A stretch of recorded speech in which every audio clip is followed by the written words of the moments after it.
Boa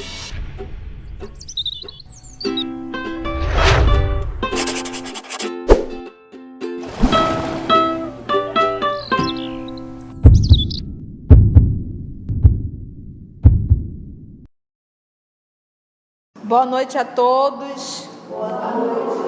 Hoje, exatamente 18 de novembro de 2019, nós estamos reunidos para estudarmos a obra O Consolador.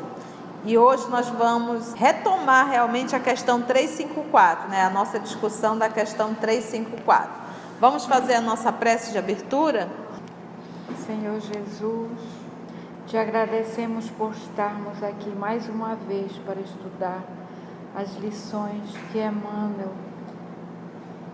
trouxe para nós. Agradecemos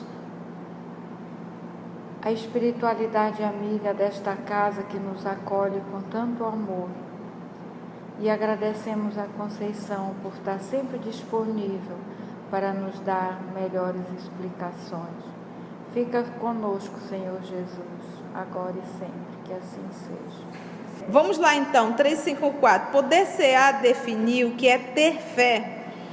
Então nós iniciamos essa discussão a semana passada e vamos voltar e dar continuidade a ela, porque realmente a palavra fé, quando a gente diz assim, ter fé, a gente sempre leva para aquele caminho. Eu tenho fé que eu vou conseguir, eu tenho fé que Deus vai isso, eu tenho fé que eu vou me curar. Então fé a gente coloca quase como se fosse um desejo atendido, né? Eu tenho fé, olha, eu acredito que existe isso, eu acredito que existe aquilo. Então eu tenho fé que o espírito tal vai me atender.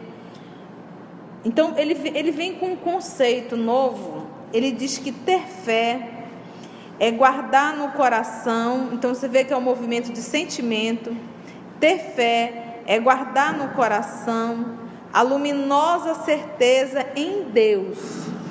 Então ele já faz aqui um movimento. Ele diz que é um movimento, é guardar no sentimento. Coração seria sentimento. A luminosa, e aí quando ele fala em luminosa, é algo que te dá um norte, é algo que ilumina o espaço que você está. Então o sentimento de quem tem fé nunca fica na escuridão, nunca fica no desespero, nunca fica sem saber que rumo tomar, não fica com medo, não tem fobia. Por quê? Porque ter fé é guardar no coração o sentimento, a luminosa certeza. Então, se eu não tenho essa certeza, logo eu não tenho fé, logo vivo na escuridão. Entendeu? O Emmanuel, ele não coloca nenhuma palavra sem pensar. Toda palavra dele, que ele coloca, que ele faz, dá um adjetivo, aquilo realmente tem um significado. E a gente tem que realmente mergulhar para a gente entender a profundidade da resposta. Então ele diz, ter fé, guardar no coração, no sentimento, a luminosa certeza em Deus. Então, quem tem fé, partindo do princípio de guardar no sentimento a luminosa certeza em Deus. Certeza de quê? Certeza que tudo que ocorre na minha vida é o melhor para mim. E de uma forma que aconteça o que acontecer, é o melhor para mim. A gente não pode temer, porque o que a gente mais teme é a saúde física e a morte. Então, com essa fé no coração, guardada no coração, assim, ter a fé é guardar no sentimento a luminosa certeza em Deus. Aconteça o que acontecer. Então eu não posso imaginar que eu vou passar por escuridão. Eu posso até passar por escuridão, mas como eu tenho a luminosa certeza em Deus, para onde eu for eu ilumino. Ou seja, qualquer dor que eu venha passar, eu não passarei no escuro. E a melhor é assim, gente, a gente não se desespera. Não há o desespero, não há o medo, há confiança. Isso é fé. é a confiança que os nossos irmãos cristãos tinham quando entravam no circo romano, sabendo que iriam soltar leões que eram trazidos da África e que estavam de 3 a 4 dias sem alimentar-se. Eles sabiam que seriam devorados pelos leões, mas eles estavam aqui, olha. Ter fé é guardar no sentimento a luminosa certeza em Deus. A luminosa certeza em Deus. Então, eles não tinham dúvida da vida após a morte. Eles não tinham dúvida da existência da alma. Eles não tinham dúvida do sacrifício em prol do cristianismo. Não havia essa dúvida. Os valores desses seres humanos são outros. Às vezes, eles até solicitam permanecer para ajudar o processo da evolução, entendeu? Fica o mesmo movimento que nós conhecemos, o caso do Dr. Bezerra, nosso Emmanuel, Alcione, tantos, nosso Chico Xavier, essas almas nobres que não teria mais necessidade.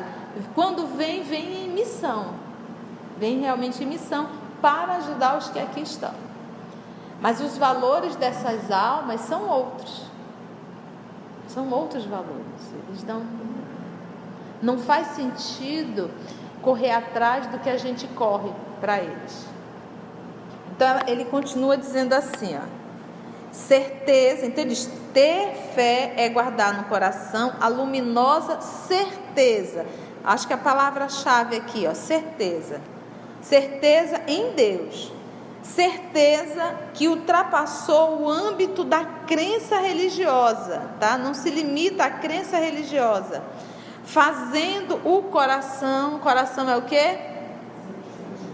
Fazendo o sentimento repousar. Repousar. Me diga, se tu não tens se tu não guarda a fé no coração, essa luminosa certeza em Deus, se você está passando por alguma dificuldade, seja de que ordem for, você consegue repousar a mente? Consegue repousar? Seja feito o que Deus quiser? Consegue? Não, a pessoa sem essa fé no coração, essa luminosa fé no coração, essa criatura ela não consegue ter paz em nenhum momento. E se ela está passando por um problema, uma dificuldade, ela fica 24 horas pensando naquilo. Não consegue dormir, entra no processo de depressão e vai surtando realmente. Por quê? Porque não dá conta, não consegue repousar. Fazendo o coração, o sentimento, repousar numa energia constante de realização divina da personalidade. Constante da realização divina da personalidade, né? Como ele coloca aqui, numa energia constante de realização. Deus em mim. Repousar numa energia constante de realização divina da personalidade. Então, é aquele ser humano que é tipo assim, quando a gente fica nesse movimento, eu quero resolver, eu quero fazer isso, eu quero fazer aquilo, e você fica naquele estado de loucura, pensando, sem repousar a mente, você está se colocando em primeiro lugar, e não Deus. Porque se você não resolver, Deus não vai resolver. Você está querendo dizer o quê? Que a gente tem que relaxar e deixar na mão tudo de Deus? Não. A gente tem que fazer tudo o que nos compete, mas sabendo que quem bate o martelo é Deus. Então chega a determinados momentos que realmente, todos os momentos estão na mão dele. Todos os momentos estão nas mãos dele. Pode até parecer que está na minha, mas não está. Se ele quiser, ele mexe um dedinho e tudo muda de lugar. Tudo muda de lugar. E como muda? Numa energia constante de realização divina da personalidade. Conseguir a fé, vamos ver o que é conseguir a fé. É alcançar a possibilidade de não mais dizer Conseguir a fé é alcançar a possibilidade de não mais dizer eu creio, dizer, mas afirmar eu sei. Com todos os valores da razão tocados pela luz do sentimento. Ele fez aqui um jogo. Quando ele coloca razão, ele está vinculando a palavra razão ao eu creio. Quando ele coloca a palavra eu sei, ele está vinculando ao sentimento. Então, olha só, vamos lá. Conseguir a fé é alcançar a possibilidade de não mais dizer eu creio, porque é razão, eu creio, eu creio, eu entendo, eu compreendo, mas eu não sinto. Racionalmente eu sei explicar tudo, mas na prática eu não consigo sentir isso. Então eu creio. Conseguir a fé é alcançar a possibilidade de não mais dizer eu creio, mas afirmar eu sei. Eu sei com todos os valores da razão, você já passou, ele não está desvalorizando a razão. A razão tem os seus valores sim, com todos os valores da razão, mas o quê? Tocados pela luz do sentimento. Então aqui você vê mais uma vez a palavra o quê? Luz. E lá em cima você vê o quê? Luminosa certeza, lembra? Tocado pela luz do sentimento. Luminosa, luz. Aí vem o nosso Senhor Jesus, fazei brilhar a vossa luz. Aí vem o livro dos Espíritos e nos diz que o Espírito é uma centelha, é uma chama. Lembra disso? Quanto mais evoluído o espírito, maior a sua intensidade de luz. Então, quando a gente vê um espírito evoluído, essa intensidade de luz, ele já está com fé, é guardar no coração a luminosa certeza em Deus. Mas, com todos os valores da razão, já desenvolveu a intelectualidade, já entendeu? Tocados pela luz do sentimento. E aí quando a gente vai estudar o livro dos Espíritos, quando vai falar de Deus, ele diz que o que nos falta para compreender Deus é um sentido que nós ainda não temos. Então o que eu estou querendo dizer, gente? Eu sei que a gente está filosofando, mas olha, é impossível um espírito embrutecido ter essa fé. Ele vai precisar de estátua, ele vai precisar de templo, ele vai precisar do sal grosso, ele vai precisar fazer N movimentos externos para conseguir sentir fisicamente o que ele ainda não consegue sentir na alma, no sentimento. Então, ele precisa ainda materializar uma crença. E que nós temos que respeitar, porque são graus e níveis de evolução. Isso não quer dizer que nós já estamos nesse grau, porque nós ainda utilizamos a foto do Dr. Bezerra, a gente ainda pega a prece de Cáritas e repete sem a mínima emoção, a gente ainda precisa de N situações externas para nos fazer sentir o que a gente ainda não construiu no nosso mundo interior. Então, olha só, com todos os valores da razão, tocados pela luz do sentimento. Essa fé não pode estagnar em nenhuma circunstância da vida. Essa fé não pode estagnar. Então, é um outro movimento. Ela diz que ela ilumina o coração, ilumina o sentimento, novamente tocado pela luz do sentimento. E ele diz que essa fé não pode estagnar em nenhuma circunstância da vida, em nenhuma, ela não estagna. Nós somos espíritos imortais ou espíritos eternos? Eterno, o conceito da palavra eterno quer dizer que não teve começo e não terá fim. Então Deus é eterno. Imortal teve um começo, mas não terá um fim. Então, somos nós espíritos imortais. Então, nós tivemos um começo, mas nós não teremos fim. Isso quer dizer o quê? Que o nosso processo de evolução, ele é infinito. Logo, a fé em mim, ela está num constante crescimento. Ela não fica estagnada. E um outro movimento, estagnar é parar. Eu posso dizer que ela não fica em mim, ela vai para um outro, não. Eu acredito muito mais nesse movimento, que é um processo constante de evolução. A fé que hoje está em mim não é a mesma de quando eu tinha 17 anos de idade. E com certeza não será a mesma quando eu tiver com 80 anos. A razão já está mais madurada? Já, mas a gente passa a sentir. Normalmente, quando a gente passa por dores morais ou físicas, a gente tende a despertar o sentimento. Entendeu? Então, a irmã dor, a professora dor, ela ainda é, para a nossa condição, uma excelente pedagoga. Porque, por exemplo, aqui nós estamos na razão. A gente está debatendo um tema. Mas eu só vou sentir esse tema na minha prática. Para isso, quase sempre eu preciso da dor.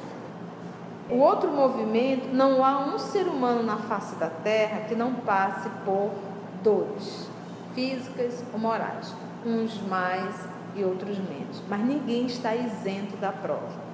A diferença é que irmãos estão passando por provas sem reclamar, irmãos estão passando por provas reclamando, e tem irmãos criando tormentos voluntários. Pessoas que de tudo faz um problema. E consegue somatizar de uma forma que conta tudo. Aquilo que de repente para mim, para a Vitória, passa de forma corriqueira, para essa pessoa isso toma uma proporção e ela vai falando, porque é um processo de autopiedade. O que nós temos que entender é que são mentes adoecidas. Mentes adoecidas. Então escute. São transtornos muitas vezes, porque a humanidade está gritando, enferma, as patologias psicológicas estão tomando um tamanho cada vez maior, e a reclamação é uma patologia. Então quem quer reclamar precisa de alguém para ouvir, e nem sempre quem reclama quer a solução, quer apenas ser ouvido e que alguém diga, nossa, como você sofre. Às vezes quer só cuidado, quer que cuide, mas não quer cuidar de ninguém. Está ainda naquele movimento infantil psicológico, eu quero ser cuidado, eu ainda não quero cuidar de ninguém. Então, se te predispôs ao trabalho, escute. Não é o local para você evangelizar ou doutrinar. Apenas dar um ouvido, uma ou duas palavras. Diálogo é isso. Vamos lá mais um pouquinho. Então ele diz assim: com todos os valores da razão, tocados pela luz do sentimento. Então ele já entendeu, ele já compreendeu, ele já raciocinou. Agora ele começa o que? A sentir. Essa fé não pode estagnar em nenhuma circunstância da vida e sabe trabalhar sempre, intensificando a amplitude não sabe estagnar, não desiste em nenhum momento. Eu acho que a gente tem muito a figura da Alcione. Quem fez o livro Renúncia, quem não fez, vai no canal do YouTuber que está lá. Eu, por sinal, estou fazendo pela segunda vez, estou adorando ouvir vocês. Então, a Alcione, ela faz muito esse movimento. Nunca a fé dela foi estagnada em qualquer situação. Sempre recomeça, é igual como o fênix, né? Sempre se vem das cinzas. Então, aconteça o que acontecer, nunca abandona a fé. Nunca estagna a fé. Vamos lá. E sabe trabalhar sempre, intensificando a amplitude de sua iluminação. Intensificando mais ainda. Pela dor ou pela responsabilidade, pelo esforço e pelo dever cumprido. Você vê que em nenhum momento ele coloca pelo lazer, pela alegria, não. Ele deixa bem claro que a hora que nós assim tomamos pé da fé é no momento da dor ou da responsabilidade. Que às vezes há situações, pessoas que dependem de você. pelo esforço e pelo dever cumprido. E quando a gente pega aqui a palavra esforço, vamos lembrar de um esforço em particular, o esforço que o Livro dos Espíritos nos fala, quando ele nos diz que se nós quiséssemos, poderíamos fazer grandes mudanças. Se não fazemos, é porque não temos vontade firme, que é o esforço. Então, até mesmo para esse nosso trabalho de evangelização, de autoevangelização, ela requer uma vontade firme para que a gente possa se evangelizar. E é aquele movimento que a gente... Quando você quer educar uma criança, como é que você faz? Eu acredito que aqui ninguém vai agredir. Ninguém vai agredir o José, bater no José para o José aprender alguma coisa. A melhor forma de evangelizar o José é colocar ele na cadeirinha que ele está. Se o José fizer alguma coisa errada, eu me sento em frente ao José, na mesma altura que ele, e vou conversar sobre o que o José fez. Essa é a forma de você evangelizar uma criança. A mesma forma é evangelizar a criança que está em nós. Então, se eu fiz algo errado, eu vou para o cantinho, coloco a criança, porque é uma criança tola. Se está errando, é a criança espiritual. Coloca a criança na tua frente e conversa com essa criança. Mas Conceiçãozinha de Jesus, como é que tu fizeste isso? Tu está lembrando, tu estudaste isso, tu sabes qual é a atitude. Por que tu insiste, minha filha, a fazer isso? É hora de você mudar. A próxima vez faça diferente. É esse o movimento da autoevangelização. Se nós não conversarmos com os nossos sentimentos, com os nossos erros, com as nossas mazelas, como é que nós vamos nos evangelizar? Eu preciso mergulhar em mim. Eu preciso fazer uma autoavaliação da minha pessoa. E eu preciso algumas vezes ser bastante dura. Porque eu ainda vou dizer, Conceiçãozinha, não é a primeira vez que você faz isso não. Tu estás habituada há milênios. Para onde tu queres ir? Para o vale de novo? É assim, gente, parece algo tolo, mas é assim que é a autoevangelização. Se não tivesse papo, essa conversa, mas para isso você tem que estar atenta, que foi um erro, e para isso você tem que estar mais atenta ainda de corrigir, porque normalmente eu não faço esse movimento de corrigir e eu ainda justifico. Não, mas eu fiz isso por causa disso, por causa daquilo. Não, mas eu fiz assim porque eu estava sentindo isso, estava fragilizada, eu estava na TPM, eu estava passando por dificuldades, estava com dor de cabeça, não interessa. Tem que colocar o menino no banco, e eu só consigo colocar a criança no banco se eu não fiz esse movimento de desculpa, de justificativa. Quem adora justificar é o ego, que é o eu do momento, é o cara que está aqui, que essa personalidade. Se ele justificar sempre, se há justificativa, por exemplo, quando você vai corrigir alguém, fulano, isso, a pessoa, não, mas é isso. Não, mas é isso. Se a pessoa está rebatendo, não adianta continuar a conversa. A pessoa não está apta a te compreender. Ela está justificando sempre. Então não adianta, vai perder tempo. Ela não quer, ela nem reconhece o erro. Porque o primeiro passo de mudança é reconhecer o erro. Então eu só vou conseguir colocar a Conceiçãozinha no banquinho para eu conversar se a Conceição entender que a Conceiçãozinha errou. Mas enquanto eu for aquela mãe tola que bate palma para tudo que menino faz, estamos perdidos. De uma forma bem simples, é isso. Conversar terna e bondosamente com os seus sentimentos. Então, é por isso, gente, a gente tem tanto trabalho aqui dentro para realizar. A gente às vezes quer conhecer o mundo e não consegue conhecer a nós mesmos. A gente precisa de um tempo para a gente conversar, para a gente se autoavaliar. A gente precisa fazer isso todos os dias. Senão a gente vai perder a nossa encarnação. Mais uma vez. Sem se justificar. intensificando a amplitude de sua iluminação pela dor ou pela responsabilidade, pelo esforço e pelo dever cumprido. Traduzindo a certeza na assistência de Deus, ela exprime a confiança que sabe enfrentar todas as lutas e problemas. Olha que linda. Traduzindo a certeza na assistência de Deus, essa assistência, como é que ela faz? Ela exprime a confiança, olha a palavra, que sabe enfrentar todas as lutas e problemas com a luz, olha a palavra de novo, luz, e ele colocou luz aí com L maiúsculo. Você percebeu isso? Essa luz é a minha ou é a de Deus? É de Deus. Você está vendo como ele é sutil? Que a gente tem que ler assim devagarzinho para a gente entender?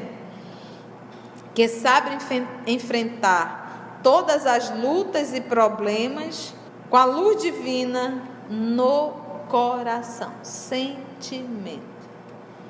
Não existe medo, não existe rancor, não existe insegurança, não existe. A gente vai ver isso na figura do Jerônimo. Lembra do Jerônimo, gigante deitado? Passando pelo que estava passando naquele jeito dele. Qual era o seu maior sonho? De se virar de bruço. Virar. Não conseguia fazer isso.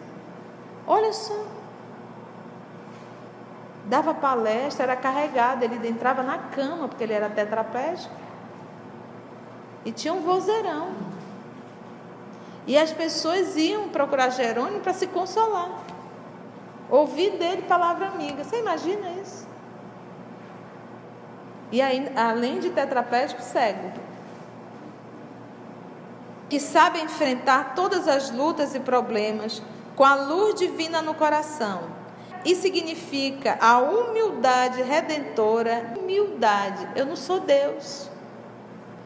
Quem disse que eu posso? Porque às vezes a gente tem a pretensão, se a gente não estiver lá, a coisa não anda. Se nós não tomarmos a frente, nada vai acontecer. Isso é falta de humildade. Eu não sou insubstituível. Eu sou substituível, sim. Significa a humildade redentora que edifica no íntimo do Espírito, a disposição sincera do discípulo. Discípulo é o aluno. Relativamente ao, abre aspas, faça-se no escravo a vontade do Senhor. Fecha aspas. Olha que lindo. Resume-se assim: faça-se no escravo a vontade do Senhor. Apareceu, diz comigo, Senhor, eu sou teu escravo. O escravo, ele não tem salário, ele não escolhe, não debate com o Senhor, se submete em silêncio. E o escravo, ele não é dono de si. Quem é o dono dele é o Senhor. Então, fé está muito aqui, ó. Faça-se no escravo a vontade do Senhor. Então, eu saio daquele movimento. Eu tenho fé em Deus que vai acontecer isso. Eu tenho fé em Deus que vai dar tudo certo. Eu tenho fé em Deus que isso. Eu tenho fé em Deus que acabou. Depois desse estudo aqui, a gente diz: faça-se no escravo a vontade do Senhor. Seja feita a tua vontade, assim na terra como no céu.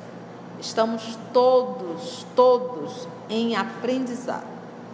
Podemos ir para 355? Olha, ainda há pouco ele disse que assim, olha, volta lá. Ele diz assim: ó, conseguir a fé é alcançar a possibilidade de não mais dizer eu creio, mas afirmar eu sei, com todos os valores da razão tocados pela luz do sentimento. Então, razão, eu creio, eu sei, é sentimento. Aí ele vem agora com a pergunta: será fé acreditar sem raciocinar? Ele diz: será fé acreditar sem raciocínio? Porque ainda há pouco ele disse que é uma sequência, né? É a razão e aí vem o sentimento. Agora ele diz: será fé acreditar sem raciocínio? Vamos ver a resposta? Acreditar, eu creio. Acreditar é uma expressão de crença, dentro da qual os legítimos valores da fé se encontram ainda o quê? embrionárias. Então, crença é a fé, mas não é a fé adulta, é a fé ainda em embrião, não é nem infantil. Embrião, ainda não é nem um feto. O ato de crer em alguma coisa demanda a necessidade do sentimento e do raciocínio. Olha lá, o ato de crer em alguma coisa, então a resposta dele já está assim, dizendo assim, olha, a tua pergunta não faz sentido. Porque ele perguntou, será fé? Fé é o quê? Acreditar. Ele diz, será fé acreditar sem raciocínio? Ele diz assim, acreditar é uma expressão da crença, dentro da qual os legítimos valores da fé se encontram ainda embrionários. O ato de crer em alguma coisa demanda a necessidade do sentimento e do raciocínio. Então, se eu acredito em alguma coisa, então é impossível você ter fé, é impossível você ter a fé e não ter raciocinado. Lógico, você tem fé em quê? Por que você tem fé? Entendeu?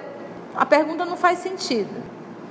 Ele diz, o ato de crer, ele está falando em crer, ele não está falando aqui a palavra, ele está dizendo eu creio, ele ainda não está dizendo eu sei. O ato de crer em alguma coisa demanda a necessidade do sentimento e do raciocínio, para que a alma edifique a fé em si mesma. Então não tem como desmembrar, eu tenho fé sem ter raciocinado. Não, tu usou a razão em algum momento para você acreditar nisso. Admitir as afirmativas mais estranhas, sem um exame minucioso, é caminhar para o desfiladeiro do absurdo, onde os fantasmas dogmáticos conduzem as criaturas a todos os despautérios. Então, se tu seguir algo sem ter raciocinado, é algo absurdo. Ele diz assim, admitir as afirmativas mais estranhas sem um exame minucioso é caminhar para o desfiladeiro do absurdo. Mesmo nós, no nosso movimento espírita, nós sabemos que tem espíritos que vêm em reunião mediúnica e que se apresentam como mentor da instituição e vai criando sistemas tão ridículos que, se a pessoa que está ouvindo não passar pelo crivo da razão, tenhamos certeza que é caminhar para o desfiladeiro do absurdo, onde os fantasmas dogmáticos conduzem as criaturas a todos os despautérios. Então, antes de eu ter a certeza, antes de eu seguir, que eu possa realmente raciocinar. Porque a pergunta é, será fé acreditar sem raciocínio? A primeira coisa que ele diz, para ter fé tu tem que ter raciocinado alguma coisa. Mas ainda assim, para acreditar alguma coisa, raciocine bem mesmo. Verifique realmente para saber se isso é autêntico. Se tu pode verdadeiramente seguir isso. Ou acreditar nisso. É por isso que eu não busco conselhos em reuniões mediúnicas. Porque eu não sei se tem um médium apto para isso. Eu não sei se a nossa reunião está apta para isso. Então eu sempre busco conselhos nos evangelhos de Jesus, nas obras básicas e nas obras subsidiárias. Porque ali eu tenho certeza que nós temos excelentes espíritos psicografando por médiuns ao nível de trazer determinadas lições, médios específicos. Então, olha só, admitir as afirmativas mais estranhas, sem um exame minucioso, é caminhar para o desfiladeiro do absurdo, onde os fantasmas dogmáticos conduzem as criaturas a todos os despautérios, mas também interferir nos problemas essenciais da vida, sem que a razão esteja, olha a palavra de novo, olha, iluminada pelo sentimento. Está vendo que ele vai repetindo? Sentimento, iluminação, sentimento, iluminação. Vocês prestaram atenção nisso? Por isso que ele diz, mas também interferir nos problemas essenciais da vida, sem que a razão esteja iluminada pelo sentimento. É como se fosse assim, só a razão ela não resolve. Só a razão ela não resolve. É necessário ela estar... Quem ilumina a razão é quem? É o sentimento. sem que a razão esteja iluminada pelo sentimento, é buscar o mesmo declive onde os fantasmas impiedosos da negação conduzem as almas a muitos crimes. Então, é a razão, só a razão, sem o sentimento é que ilumina a fé. Os fantasmas impiedosos da negação conduzem as almas a muitos crimes, porque, pensa só, eu não estou mais no movimento de crer, eu agora já sei, a fé está instalada no meu sentimento, então logo ela me ilumina, todas as minhas atitudes estão de comum acordo com a fé, então o que acontece? Já não há mais os fantasmas impiedosos da negação. O que é essa negação? Toda vez que eu tenho uma atitude contrária ao que eu prego, que seria a fé ainda a nível racional, nesse momento é o fantasma impiedoso da negação, porque eu nego com a minha atitude aquilo que eu ainda creio. E ele diz que o resultado disso conduz as almas a muitos crimes. O Emmanuel, ele é danado.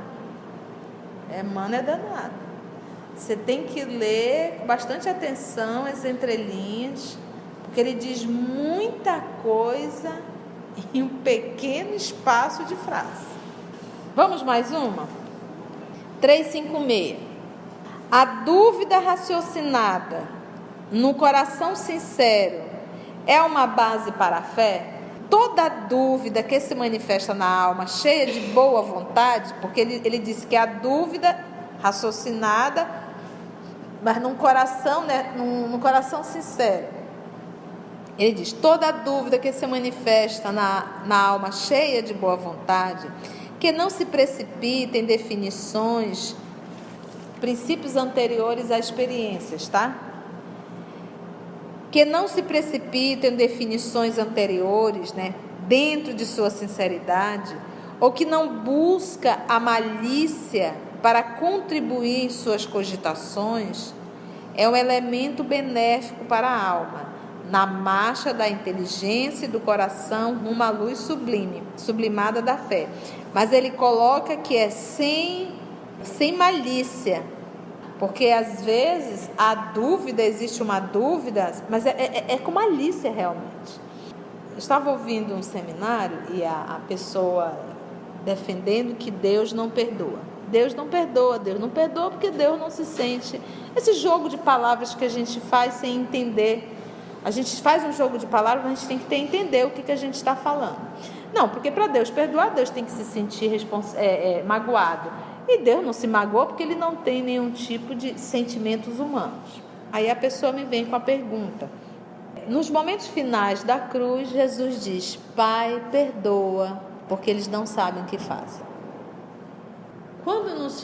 Quando eu ouvi essa pergunta, que a pessoa colocou essa passagem do nosso Senhor Jesus, Pai, perdoa porque eles não sabem o que fazem, e a pessoa ficou tadinha sem saber como, né? Mas a gente para pensar. Aí eu me recordei de quando o apóstolo Paulo, então doutor Saulo de Tarso, manda apedrejar Estevão, quando Estevão já estava nos seus momentos finais, que Jesus aparece, Estevão vê Jesus e vê Jesus olhando para Saulo de Tarso, um olhar de assim, meu filho, o que você está fazendo? Aquele olhar mesmo assim de piedade mesmo. E o nosso querido Estevão olha para o nosso Senhor Jesus e diz, Senhor, não imputes a ele mais esse pecado. Então, nós sabemos que as atitudes de Saulo de Tarso iria atrair para ele expiações. Quem com ferro fere, com ferro será ferido. Mas a vítima ali presente, que era o Estevão, a vítima presente, diz assim, Senhor, alivia, porque eu estou na boa. Se possível, alivia. Não por mim, porque eu perdoei. Alivia o processo expiatório dele. Então, quando o nosso Senhor Jesus na cruz diz: Pai, perdoa, eles não sabem o que fazem, o primeiro movimento é Jesus falando: eu não tenho absolutamente nada contra vocês. E a melhor coisa que pode existir para quem carrega a culpa, que é a humanidade terrena, é ouvir a desculpa. Eu te perdoo. É o primeiro alívio da própria consciência. O segundo é: Pai, eu sei que tu traças lei. Alivia um pouco. Porque é a lei da ação e reação. Então era mais uma vez essa alma nobre que nós chamamos de Jesus intercedendo pela humanidade. Então não é uma questão de Deus estar com raiva ou não, mas é assim, é a lei da ação e da reação. Porque ele poderia dizer: Pai, que cumpra a tua lei, olho por olho e dente por dente. Só causa e efeito, é contigo. Você está entendendo? Mas não, ele intercedeu. E ele era a vítima da população. Então finalizamos assim mais uma vez esse estudo gostoso do livro Consolador. Agradecemos ao nosso Senhor Jesus, aos nossos amigos espirituais, e até o nosso próximo encontro, se Ele nos permitir.